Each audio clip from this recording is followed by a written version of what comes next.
la saison des impôts commence au Canada.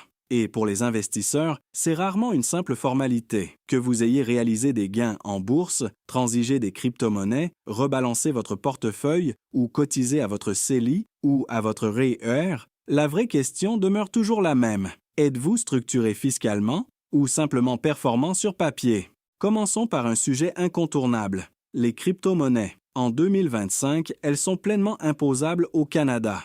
L'Agence du revenu du Canada considère la crypto comme un bien et non comme une devise. Concrètement, acheter une crypto-monnaie n'est pas imposable. Transférer votre crypto entre vos propres portefeuilles ne l'est pas non plus. Détenir sans vendre ne déclenche aucun impôt.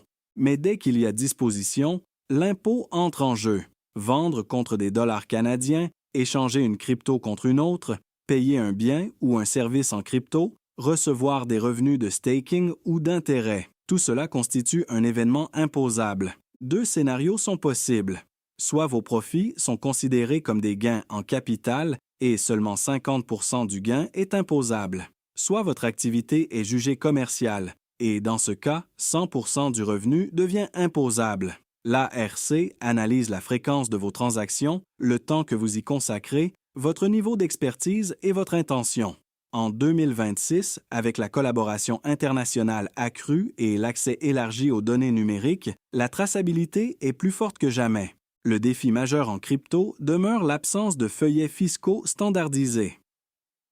Plusieurs plateformes ne produisent aucun document comparable au T5008 des courtiers traditionnels. Vous devez donc tenir un registre rigoureux de chacune de vos transactions, calculer votre coût moyen ajusté et convertir chaque opération en dollars canadiens à la date exacte de la transaction. Sans structure, la reconstitution devient rapidement un casse-tête. Du côté des marchés boursiers traditionnels, la fiscalité est plus simple, mais pas à négliger. Les gains en capital demeurent avantageux. Sur 1 000 $ de revenus, un intérêt sera généralement plus lourdement imposé qu'un dividende canadien et encore plus qu'un gain en capital. La structure de votre portefeuille influence directement votre rendement net après impôt. C'est un élément stratégique, pas administratif. Un autre point sensible concerne le day trading. Si vous transigez quotidiennement, utilisez de l'effet de levier, consacrez beaucoup de temps à l'activité et dépendez de ses revenus, l'ARC pourrait requalifier vos gains en revenus d'entreprise, même dans un CELI. Et là, l'avantage fiscal disparaît. Parlons justement du CELI. Oui, il demeure libre d'impôt. Les gains réalisés dans un CELI ne sont pas imposables au retrait. Les droits de cotisation se reconstituent l'année suivante. Mais attention, un volume de transactions élevé et une approche assimilable à une activité commerciale peuvent déclencher une vérification.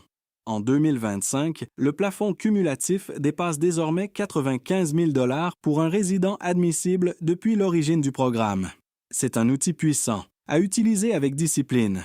Le REER, quant à lui, reste un levier d'optimisation majeur. Les cotisations réduisent immédiatement votre revenu imposable. L'impôt est reporté jusqu'au retrait, idéalement dans une période où votre taux marginal sera plus faible. Les cotisations effectuées dans les 60 premiers jours de l'année peuvent être appliquées à l'année précédente. Et à 71 ans, la conversion en FEER devient obligatoire. Retirer l'ensemble d'un REER en une seule année est rarement optimal. Une stratégie de décaissement progressive doit être planifiée.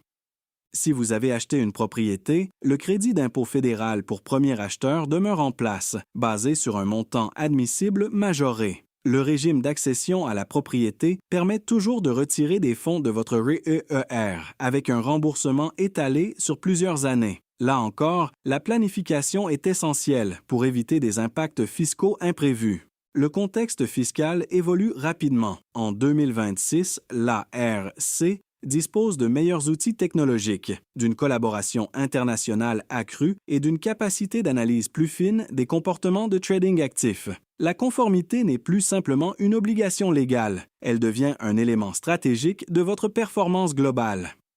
Investir, ce n'est pas seulement générer du rendement brut, c'est optimiser le rendement net après impôt. C'est choisir le bon véhicule, c'est structurer ses opérations, c'est planifier ses retraits.